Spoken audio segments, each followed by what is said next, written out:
one of the minor characters in the book lives in Jerome and in Cottonwood. So in the second book, I'm having my main character visit, or no, the third book. Anyway, eventually she's going to spend some time in Cottonwood.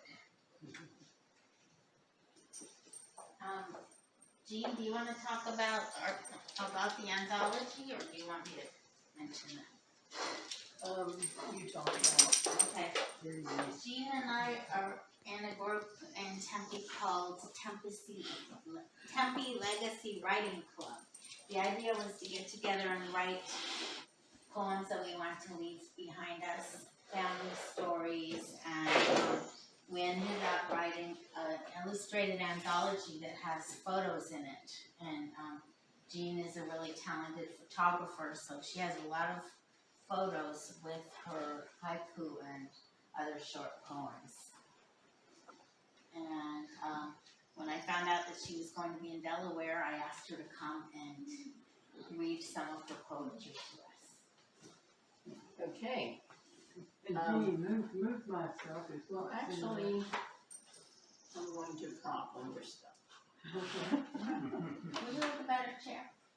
No, I think standing is good, and thank you. I've been to Jerome and Sedona and Bell Rock, so I don't know how it is when you haven't been there listening to a story, but you're a great writer, Auntie. The most important thing about me is my love of words. And that has been a constant in my life. I actually consider it genetic.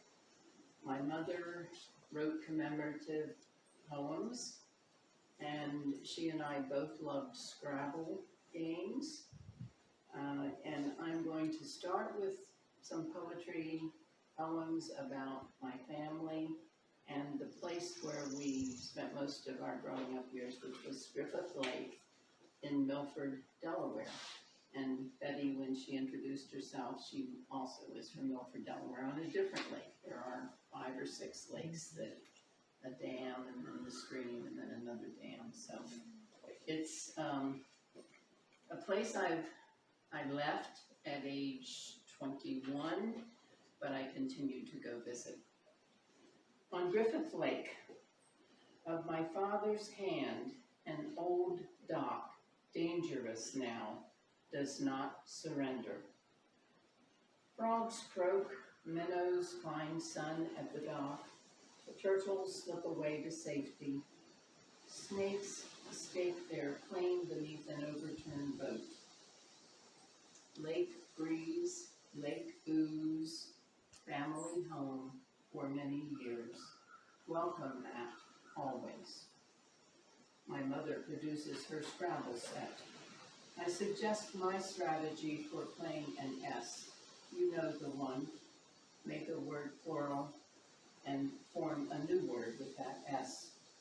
She looks at me and shrugs. Her wish to be a fish.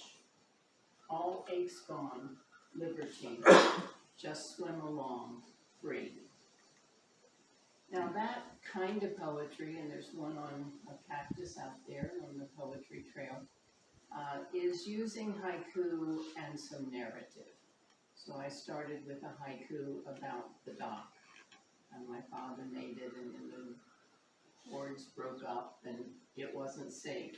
But you could still, and then I went into narrative, you could still see turtles slip off their rock and minnows in the sun. And my mother didn't care about getting a good score. She never followed my advice on using her S to good advantage. The last isn't even a haiku, I guess, but it's her words. So, her wish to be a fish, all aches gone, liberty, just swim along free. She lived to be 103, and I visited her most in those declining years. And that was in her words, actually. So it's called a haiku. Did I say that? Narrative haiku, narrative haiku. There's another poem about Griffith Lake called Sustenance. A peace exists on Griffith Lake. I do not hearken to the inside noises, the drone of the TV, the jingle of the telephone. I hearken to the chatter of the kingfisher. I watch her swoop. A small fish succumbs head first. We all seek sustenance. And then I'm going to read some haiku from that lake mostly, I think, in that 5, 7, 5, or close syllables. Gray day. Weather goes to town, raining till the job is done. A tankard gray day. I suspect we have some of those here. We don't in Arizona. Go. And you might have been, no, you're mostly new, I think, to the 2 weeks ago. weeks ago. You're mostly new to this setting, but he had a celebration, and Denise asked some of us to write about his art, if we wished. And this made me think about something in my life. I'm going to read 3 things about this, but they kind of move forward. So, poem for Alvaro's painting Fuente. Lifelines of a mottled hand offering water, blue liquid impossible to hold. A reminder to me of icy cold, welcome nourishment after a summer hot mesa walk. That day I walked with dogs hovering nearby, with a grandson leery of them, on ancient Hopi land in northern Arizona. The sun beat down as I carried him piggyback among ancient dwellings that shared walls, across plazas, alongside the underground kiva, where tribal